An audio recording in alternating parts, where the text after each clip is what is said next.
Terima kasih untuk Anda yang masih bergabung bersama dengan kami dan di segmen ini kita akan review bagaimana jalannya perdagangan di sepanjang hari ini di tengah penguatan indeks harga saham gabungan meskipun di beberapa menit jelang penutupan penguatannya lebih ke arah terbatas. Dan kami ingatkan kembali, Anda sudah bisa berpartisipasi di WhatsApp interaktif kami di 0812 di 8788 di 3723 seperti yang tertera di layar televisi Anda nantinya. Dan saat ini kami sudah terhubung melalui Zoom bersama dengan Bapak Berlian Jeveni selaku Head of Sales and Branch Coordinator RHB Sekuritas. Kita akan langsung sapa saja. Pak Berlian, selamat sore. Apa kabar, Pak? Selamat sore, Mas David. Baik, Mas. Apa kabar?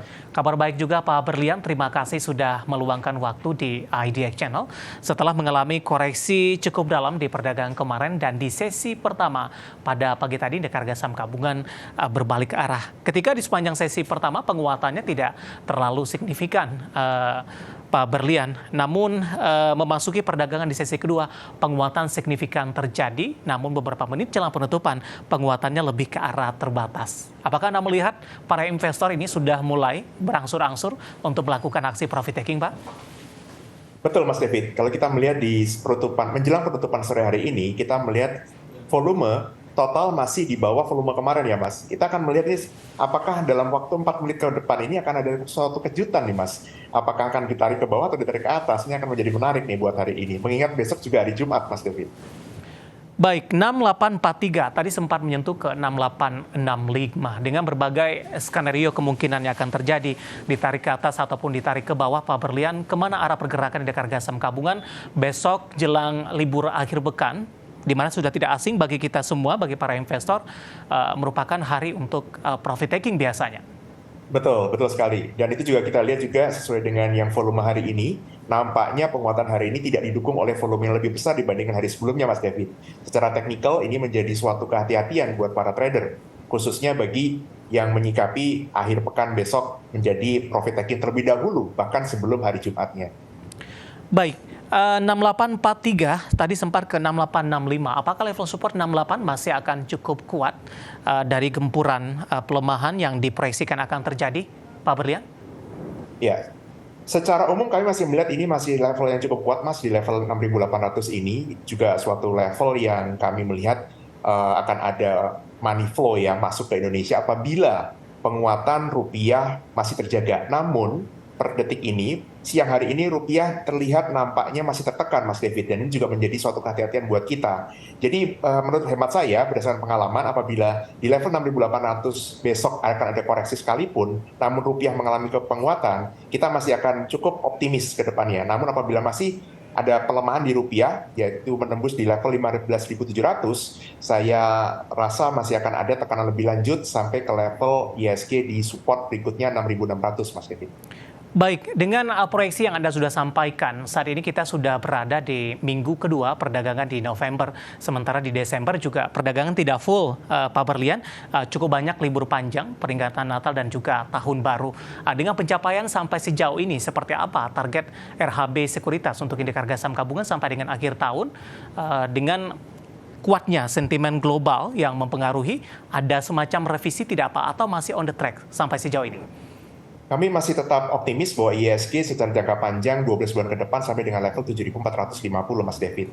Tapi untuk sampai dengan akhir tahun tentu saja level tersebut nampaknya harus menghadapi resisten yang cukup ketat ya di level 7.000 sebagai angka psikologis juga untuk ISG secara jangka menengah dan pendeknya, Mas. Baik, 7.000 hingga resisten selanjutnya untuk dari indeks harga saham gabungan sampai dengan akhir tahun. Ada revisi tidak Pak Berlian dengan posisi ini atau masih sesuai dengan target sebelumnya? Kita masih sesuai dengan target sebelumnya, Mas David. Oke, di level 7.000-an. Nah, yang menarik juga dari rotasi pergerakan sektoral, Pak Berlian, di sesi pertama pada siang tadi, sektor energi memimpin penguatan ketika di perdagangan hari sebelumnya ini mengalami koreksi yang cukup dalam dan justru menjadi pemberat kenaikan harga komoditas setelah menyentuh ke level terendahnya dalam beberapa waktu terakhir tampaknya menjadi salah satu sentimen meskipun dari sisi teknikal posisi saham-saham juga sudah mengalami tekanan yang cukup dalam. Bagaimana Anda melihat volatilitas pergerakan harga komoditas terutama berkaitan dengan pergerakan harga saham yang ada di sektor ini?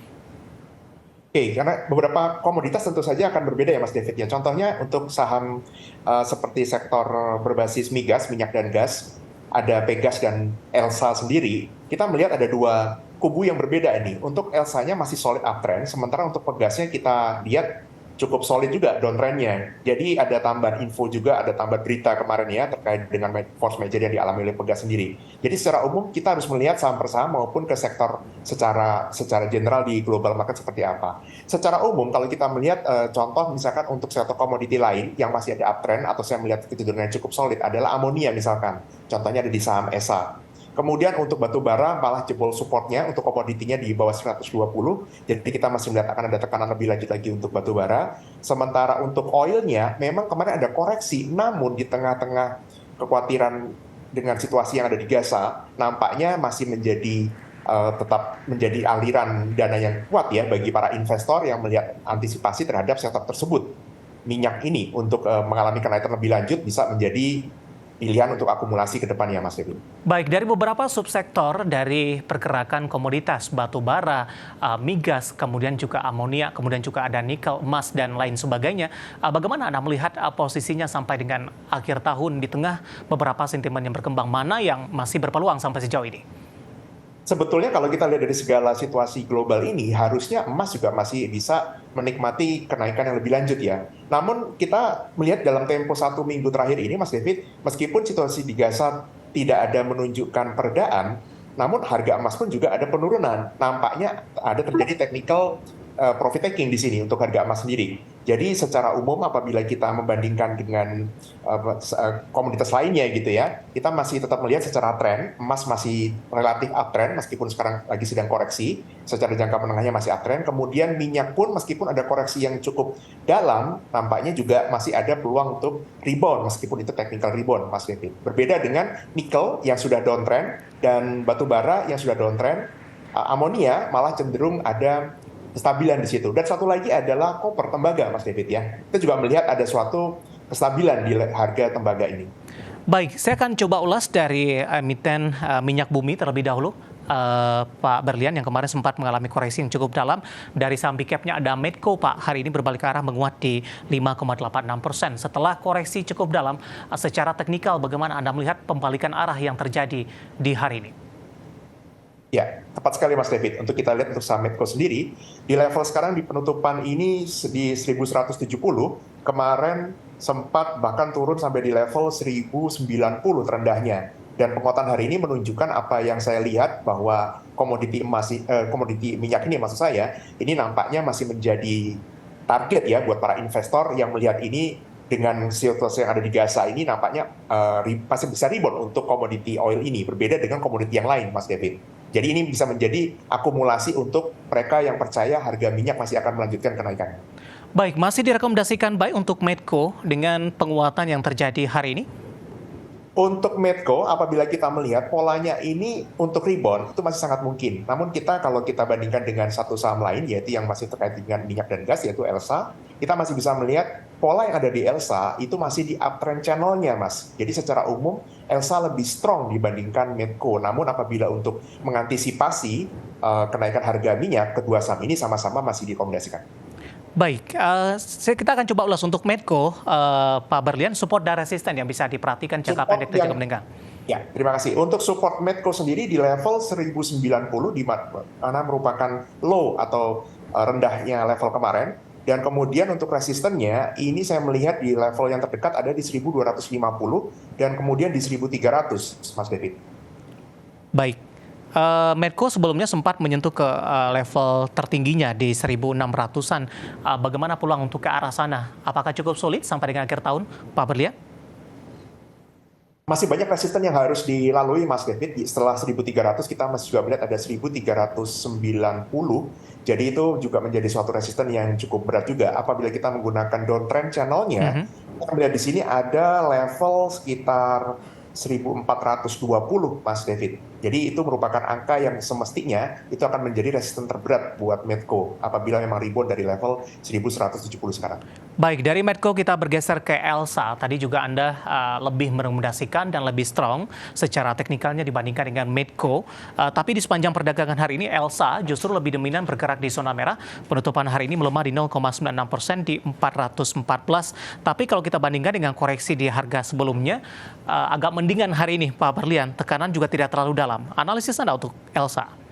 Betul sekali. Untuk Elsa, secara general, kalau kita melihat tertingginya dalam 1 bulan terakhir ini di level 460, sekarang ada di level 414, maka itu penurunannya kurang lebih 10% mungkin Mas David, dibandingkan dengan Medco yang penurunannya cukup tajam, dari 1.600-an seperti yang Mas David tadi sampaikan ke level 1.100, itu 40%. Jadi nampak secara tren memang lebih solid. Jadi kalau kita membandingkan kedua saham ini, nampaknya ada investor yang tidak mau melepas saham Elsa ini dibandingkan di saham Medco-nya, Mas. Itu kenapa chart bisa dikatakan discount everything ya, artinya udah bisa melihat memang ada investor yang sangat-sangat solid percaya dengan fundamental dari Elsa.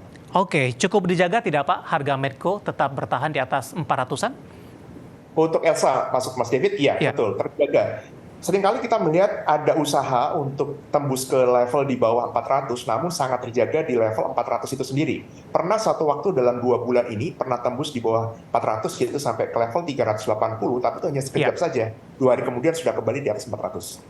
Baik, analisis untuk Medco dan Elsa, saham-saham berbasis minyak mentah dan lagi-lagi keputusan investasi tetap ada di tangan pemirsa IDX Channel. Sambil menunggu updatean data di penutupan sesi kedua, Pak Berlian, saya mau ke Pegas terlebih dahulu, Pak. Tadi pun juga sempat Anda singgung dan kebetulan juga ada penanya masuk di WhatsApp interaktif kami. Saya akan coba bacakan, Bapak Alan dari Riau. Terima kasih sudah bergabung. Analisisnya untuk Pegas, support dan resisten terdekat, Pak Berlian. Ya, terima kasih Mas David. Untuk Supergas sendiri, saya baca dulu resistennya, yaitu ada di level 1.300 atau tepatnya 1.295, itu merupakan resisten yang sangat-sangat kuat. Sementara resisten yang terdekat ada di level 1.220, ya. Dan ini pun kalau kita tanya misalkan untuk pembeliannya, kalau kita menggunakan grafik yang jangka pendek, tentu supportnya boleh dibilang tidak ada Mas David. Support yang terdekat itu ada di level tahun 2021, dan itu ada di level 1.000 atau bahkan 900. Jadi kalau saya menggunakan angka psikologis, level 1.000 mestinya di situ menjadi suatu peluang untuk akumulasi sampai di level 900 menjadi bantalan cukup kuat. Oke, singkat saja Pak Berlian, dari Agustus ini sempat menyentuh di atas 1.500-an dengan pelemahan dalam yang terjadi sampai sejauh ini, sudah merubah pola tren tidak dari Pegas? Sangat sudah merubah tren. Jadi ini sudah konfirmasi bearish sebetulnya ketika memotong atau menembus ke bawah support di bulan Januari, Mas David. Ini sudah lama, sebetulnya dari awal tahun sudah nampak bahwa Pegas ini tidak kuat, bahkan dibandingkan harga komoditi lainnya. Baik, analisis untuk Pegas dan tadi pun sekaligus menjawab pertanyaan dari Bapak Alan yang ada di Riau dan lagi-lagi keputusan investasi tetap ada di tangan pemirsa IDX Channel. Pak Berlian, saya akan sampaikan terlebih dahulu updatean perdagangan di penutupan sesi kedua hari ini. Dapat Anda saksikan juga papan perdagangan di layar televisi Anda pemirsa. Indeks harga saham gabungan masih bergerak di zona hijau, tapi penguatannya lebih ke arah terbatas di 0,50% dan ditutup di level 6.838,233. Tidak ditarik ke atas, tidak ditarik ke bawah, tapi lebih cenderung bergerak flat di 6.838. Level tertinggi hari ini di 6.865 dan tadi sempat menyentuh di 6.794 di zona merah. Langsung saja kita ke grafis yang pertama, pemirsa. Kita akan coba lihat updatean posisi penutupan beberapa indeks lainnya seperti MNC 36 ditutup menguat tipis di 0,05%.